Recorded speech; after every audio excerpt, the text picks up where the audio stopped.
Welcome to this explainer on Take-Two Interactive. We've got a really fascinating, high-stakes financial story to unpack today. We're looking at a company sitting right at a massive inflection point, all thanks to the highly anticipated launch of Grand Theft Auto 6. It's a high-conviction, high-risk, prove-it stock story, and we're going to break down exactly what this massive event means for the broader market and, of course, for potential investors. Okay, let's take a quick look at our roadmap. We'll start with the GTA V catalyst, then move into the valuation debate, cover the critical risks, and wrap up with investor strategy. So, starting off with Section 1, the GTA 6 catalyst and its truly unprecedented scale. Now, to truly understand the sheer magnitude of this catalyst, we kind of have to look backward first. 200 million. Grand Theft Auto V was released way back in 2013, which, let's be real, feels like an absolute lifetime ago in the gaming world, and since then, it has sold over 200 million copies. I mean, just let that sink in for a second. It's literally the second best-selling video game of all time. And the online component, GTA Online, well, that isn't just some relic of the past. It's still generating hundreds of millions of dollars annually over a decade later. It is an absolute revenue juggernaut. So, fast forward 12 long years after that monumental release, and GTA 6 is officially launching on November 19th. The hype surrounding this is frankly unprecedented in the entertainment industry.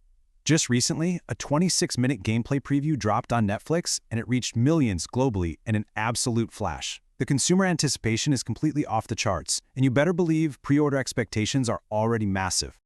And all that organic hype?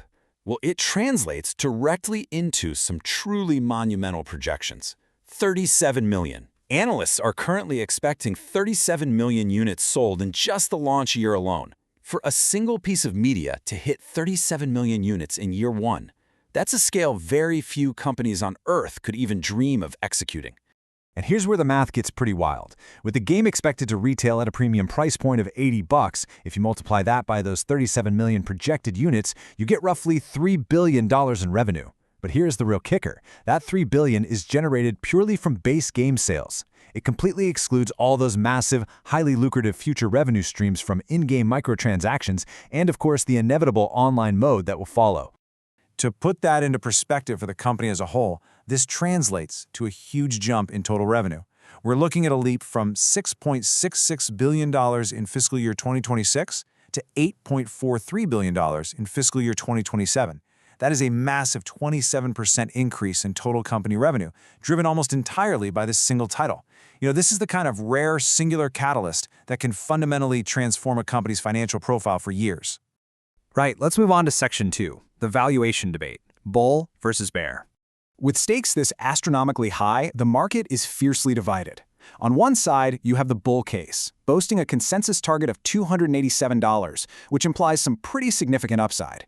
They're arguing that GTA 6 is going to absolutely smash expectations, fueled by incredible brand power, major pricing leverage, and an online ecosystem that creates this multi-year revenue supercycle. But on the flip side, the bear case points to an intrinsic value estimate of about $222. So from their perspective, the stock is actually already 5 to 10% overvalued today.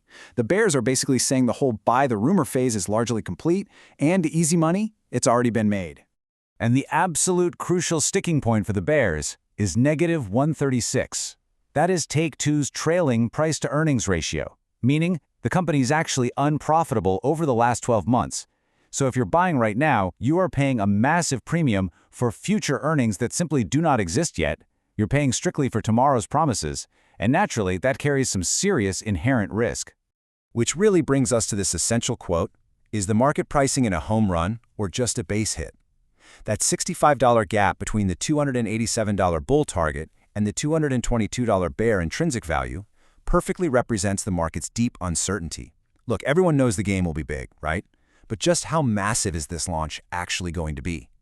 At current levels, the stock price arguably reflects solid success, but maybe not the absolute expectation-shattering blowout the bulls are banking on. Let's transition to Section 3, critical risks to monitor. If we take a hard look at the downside, the threats compound pretty quickly. First up, the valuation stretch. The stock is trading at a 6.5 times price-to-sales ratio, meaning investors are paying an incredibly high premium for every single dollar of sales the company makes. At that multiple, any slight disappointment is going to be punished sharply. And that brings us to the execution hurdle. This is reportedly the most expensive game ever made. A buggy, cyberpunk-style launch would wipe out billions in market cap literally overnight. Adding a bit to the unease is over $135 million in recent insider selling. Now, while that's not inherently malicious, it's definitely a red flag when leadership takes chips off the table right before a massive catalyst. Finally, market sentiment here is just incredibly fragile.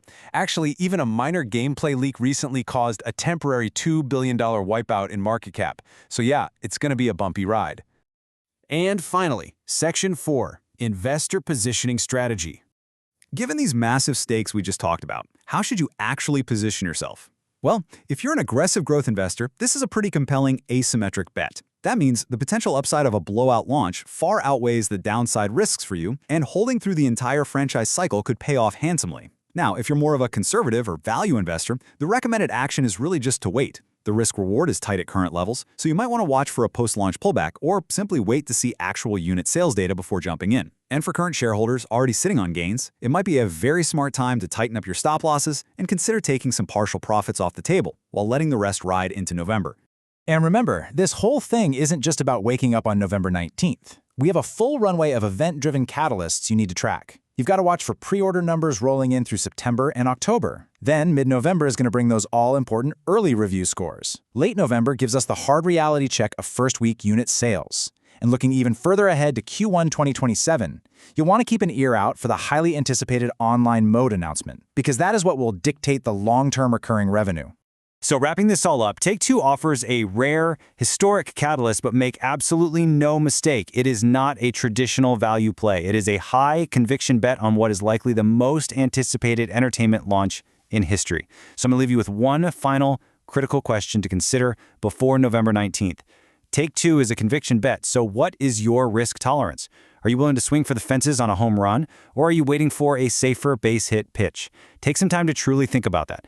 Thanks for joining me on this explainer, and definitely keep a close eye on those upcoming catalysts.